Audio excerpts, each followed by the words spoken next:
My name is Godswill Nyakuri Jigisa, aka Tanga, the fabric poet. I was born in 1984, first born in the family of three. I started doing the sewing thing like back in the day when I just finished high school. It's a very funny story, by the way. Yeah?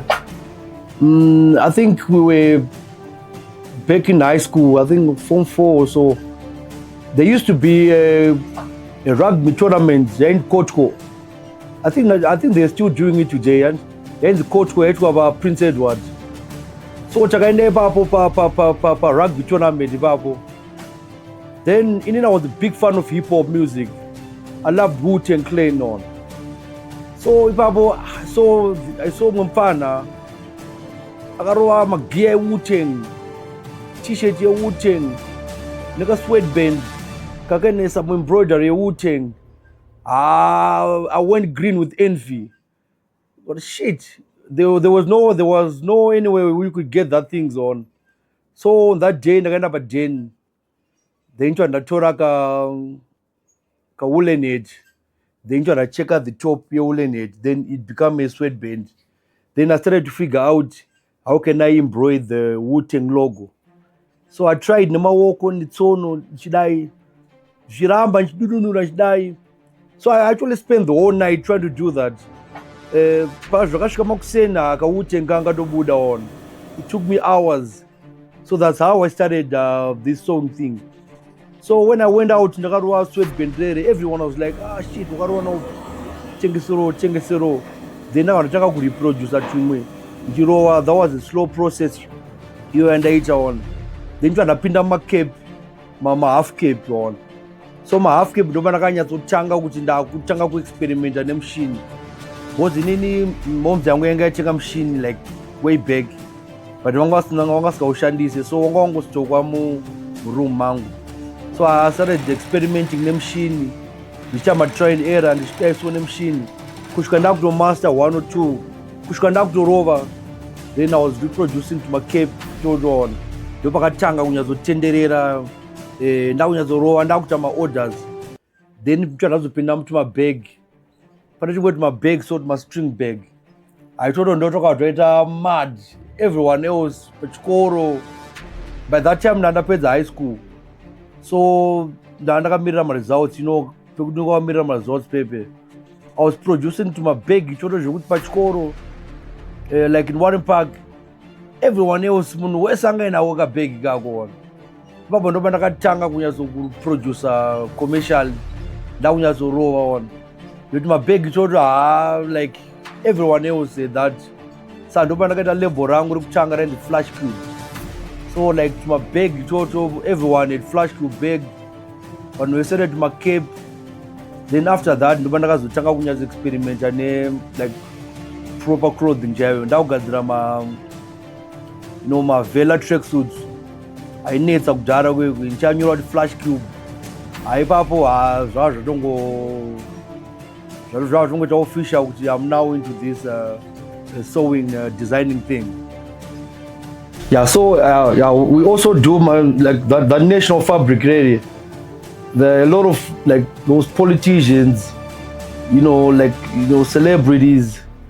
There are a lot of people coming up, especially my politicians. They come very often near that national fabric jirarere. Chivarwera ma designs avo, my dresses, my jackets, my suits, my jackets and my suits, yeah. So we do that a lot, and I also dress a lot of celebrities, a lot of musicians, actors, like a lot of them, they come to me, Jiva dresser, for their musical videos, well, for their like stage where performances, yeah. So that's what I do, like, yeah, most all the time, yeah, we do that. Where we dress all of those guys. You can name them, big people, big celebrities. They come here for their costumes, and so I think like probably the biggest celebrity that I have dressed was actually that guy called Yuri from Game of Thrones. So that was like in 2014. I took part in Zimbabwe Fashion Week. So Yuri came from Russia because he's Russian. He came from Russia to be the guest of honor at the Zim Fashion Week. So he was actually supposed to choose a designer who was going to dress him for the award night. So like everyone has their designs, So he actually chose me. So I think probably that one of the biggest celebrities that I've ever dressed. Yeah, that's Yuri from Game of Thrones. Yeah. And also, yeah, we do a lot of upcycling. My denim. We get in my denim, then we upcycle them, like changing my denim into my bag, my sling bag, my backpack. Anything. We actually don't throw away fabric. That's why you see like there's a lot of fabrics right there. Panama cards, Agawanda, we stock them so that we can use them in the future. And so like what we're trying to do is that sustainable fashion of not wasting anything. Everything that we do, we actually upcycle. So yeah, that's probably we do that, a lot of upcycling. Yeah. So the goal, like in the next 5 years, I think biggest goal is to go international, because there are a lot of good designers in Zimbabwe, in Africa, but we just chenderera tungori in our locality. But what I think right now, I think it's time for us to go international. Kuti topinda New York Fashion Week, that Paris Fashion Week. I would love to see my Zimbabwean designer as a dominator in those runways. So I think that's my goal right now, is to target those international markets. Because what I do, like my products angu izvezvi, my clients angu mazhinji, the like Zimbabweans in the diaspora, they come vachitenga my t-shirts, those Afrocentric t-shirts that I do with that strong African aesthetic, nema Zimbabwean emblems. So people from the diaspora, Zimbabwean diaspora, whatever they come here, vanouya then vachitenga those items. So pavanodzokera like diaspora, people there vanenge vachinakirwa that style one. So that is the target that I'm targeting right now, is to establish a very strong market in the diaspora. UK, United States, Denmark, whatever.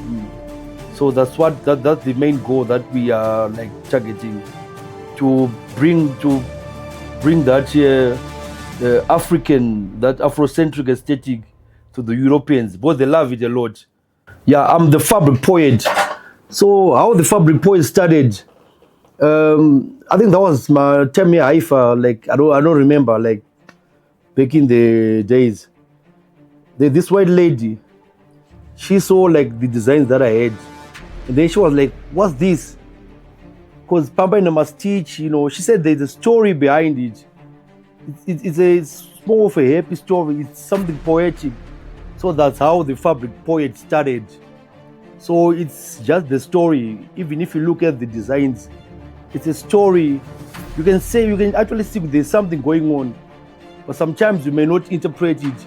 But maybe in myself, I've actually learned that language, that fabric poetic language. So like it's like it's something that I can't explain how it started. So the only thing that I can explain is it started with God, like it started from creation. So it's like okay, like this fabric was my first force while my brain was creating the first thoughts. These sharp needles were the first to step in the first wars. Of course, my jaws were the source of the first port, the first roar, the first ever to expose fabric poetic flows. I was taking lessons while God planted the first trees and cried in shock when the branches grew the first leaves. My heart was the first beat, the first ray of the sun, the first heat, the first ever meal I was to eat. So I'm trying to say this fabric poetry was the first ever meal I was to eat. So it actually started with God, yeah.